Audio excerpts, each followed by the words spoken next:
On April 20th, the U.S. House of Representatives passed a bill on allocating additional aid to Ukraine worth almost $61 billion. Later, it became known that the aid package would include long-range ballistic missiles, Army Tactical Missile System, abbreviated as ATACMS, as well as Bradley fighting vehicles, Humvee vehicles, and M113 armored personnel carriers. Of course, the most interesting thing in this package is the ATACMS missiles. The basic version of this missile can hit a target up to 165 kilometers or 100 miles away with a warhead weighing 560 kilograms or 1,235 pounds, and the missile's kill area is comparable to a soccer field. In our video, we're going to talk about them and what changes we can expect in the Russian-Ukrainian war due to this delivery. First, a brief history of this missile. Its creation became possible after a change in the doctrine of use of the U.S. Army at the end of the Cold War. It prescribed the use of non-nuclear missiles with high accuracy to defeat enemy reserves instead of a nuclear strike. In 1986, Ling Temco Vought was awarded a contract to develop the ATACMS missile.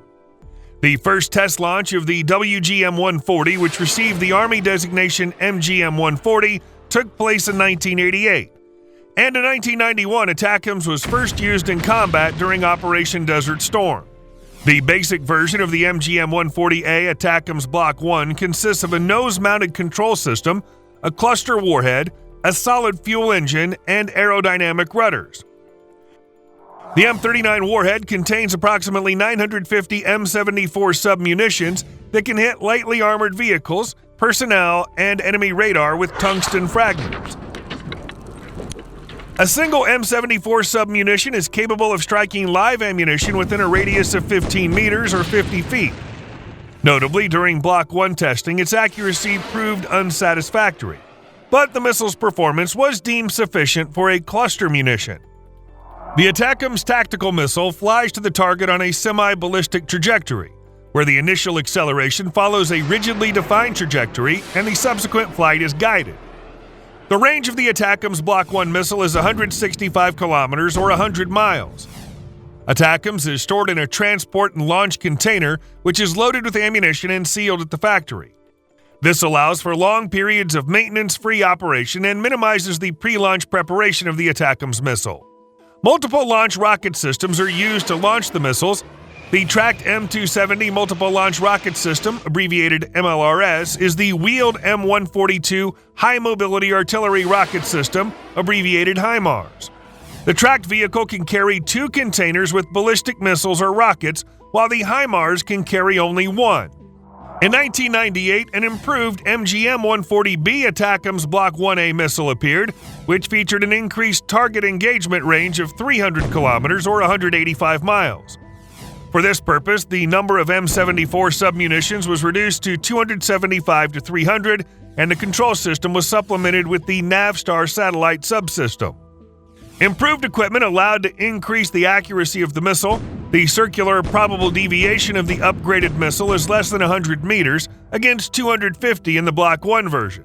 In feet, this would be 330 and 820, respectively.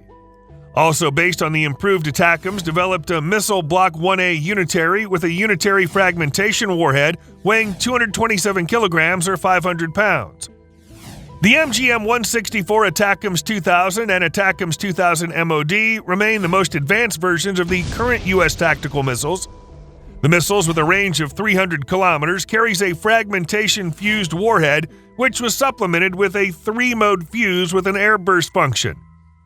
ATACMS 2000 MOD has the same capabilities, but they're based on modernized Block 1 and Block 1A missiles. Production of ATACMS missiles continued until 2007. A total of 3.7 thousand pieces of various modifications were produced, including 1,650 ATACMS Block 1, 610 Block 1A, and 513 ATACMS 2000. ATACMS was first used during Operation Desert Storm in 1991. During the 41-day conflict, M270s fired 32 Block 1 missiles at Iraqi positions. The ballistic missiles were used to strike air defense batteries, radar stations, and communications nodes. During the war in Iraq in 2003, the U.S. and its allies also actively used ATACMS. 450 missiles were fired. In total, by 2015, more than 560 ATACMS missiles were used in combat operations. In parallel, the U.S. worked to maintain the combat readiness of the remaining missiles. After the completion of ATACMS production, the Service Life Extension Program, abbreviated as SLEP, was launched to extend the service life and improve the performance of ATACMS missiles. The manufacturer also upgraded the aging ATACMS Block 1 to the ATACMS 2000 version. The purpose of these works was to maintain the combat readiness of existing missiles until the adoption of new products, which was delayed. In November 2023, it became known about the successful testing of the Precision Strike Missile, abbreviated PrSM, which will replace the ATACMS, and the first missiles were delivered to the military in December. Now let's move directly to Ukrainian affairs. Kyiv received its first ATACMS missiles in 2023. The U.S. is believed to have given Ukraine no more than 20 missiles as part of a secret shipment. Subsequently, the White House reported that the Ukrainian armed forces received missiles with a range of 165 kilometers. Kyiv received the earliest and most numerous ATACMS Block 1 missiles. These missiles, in particular, were used to attack in October the airfield of the Russian armed forces in Berdyansk, Zaporizhia region. At that time, 9 helicopters were destroyed. M74 submunitions were found at the site of the strike. Now, what ATACMS missiles will be delivered to Ukraine? Almost immediately after the U.S. Senate approved a new package of military aid to Kyiv, the media reported that the United States in April secretly supplied Ukraine with 300-kilometer range ATACMS missiles, and the Ukrainian military even had time to use them on Crimea. These weapons were part of the $300 million U.S. aid package that President Joe Biden approved in March. On April 24th, a U.S. State Department spokesman officially announced the missile deliveries. I can confirm that the United States has provided Ukraine with long-range ATACMS missiles at the direct order of the President, Vedant Patel told reporters, adding that the missiles arrived in Ukraine in April. The missiles were first used in the early morning hours of April 17th, according to a Reuters interlocutor who spoke on condition of anonymity. They were launched at an airfield in Zankoy in annexed Crimea, located about 165 kilometers from the Ukrainian front line. Ukrainian President Volodymyr Zelensky, in an evening address that day, thanked the Ukrainian military for its accuracy during the operation to hit the Russian airfield in Zankoy. According to Zelensky, the AFU realized a correct strike on the occupant in Zankoy on the airfield. Russian authorities have not commented on reports of explosions in Zankoy. Crimean public wrote about several sources of powerful fires, as well as the fact that the airfield could be home to attack helicopters and launchers of S-300 and S-400 surface-to-air missile systems. According to the New York Times, Russian forces in the occupied town of Berdyansk in the Zaporizhia region were struck. Consequently, it's now safe to say that Ukraine has already received ATACMS missiles with a range of 300 kilometers, 185 miles, and can now strike not only the occupied territories of Donetsk, Luhansk, and Zaporizhia and Kherson regions, but also the entire Crimean Peninsula, Belgorod, Bryansk, Kursk, Voronezh, Rostov regions, and parts of Krasnodar Krai. For example, the distance between Kramatorsk, which is controlled by the Ukrainian army, and Rodov-on-Don is 219 kilometers or 136 miles. The shortest distance between Kharkiv and Voronezh is about 280 kilometers or 174 miles.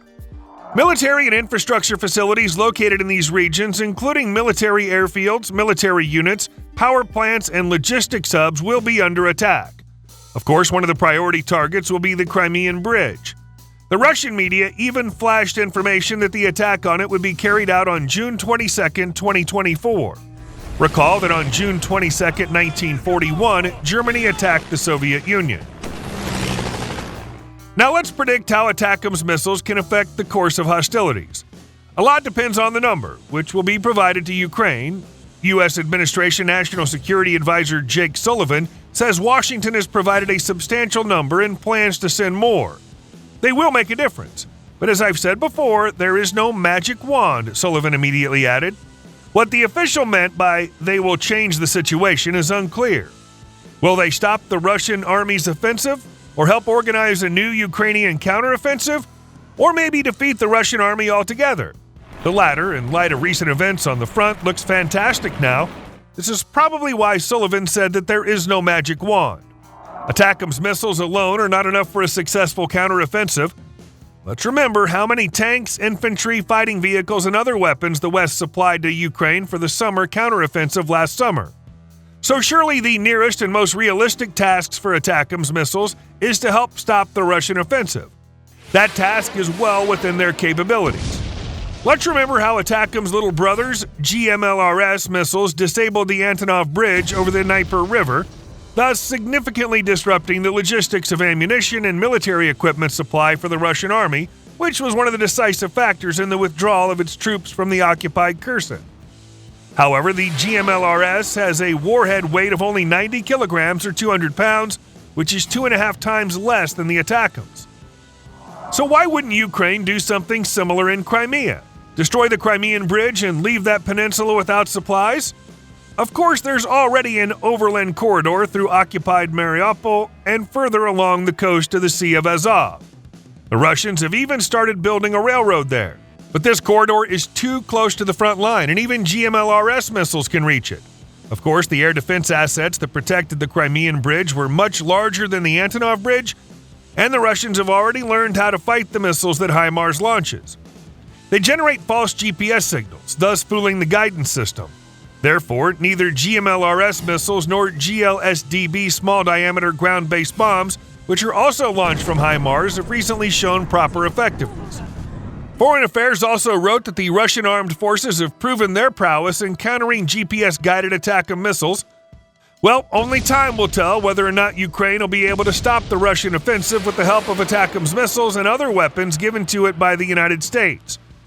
We should also add that American engineers are probably taking into account the experience of using their weapons against a strong, technologically well-equipped enemy and are making certain adjustments to their new designs.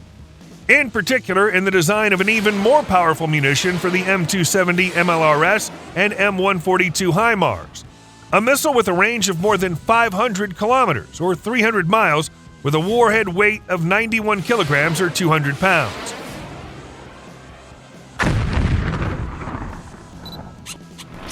What do you think? Can ATACMS missiles help Ukraine against Russian aggression? Share your thoughts in the comments. We'd be grateful for a thumbs up and a subscription to our channel about modern weaponry. See you soon.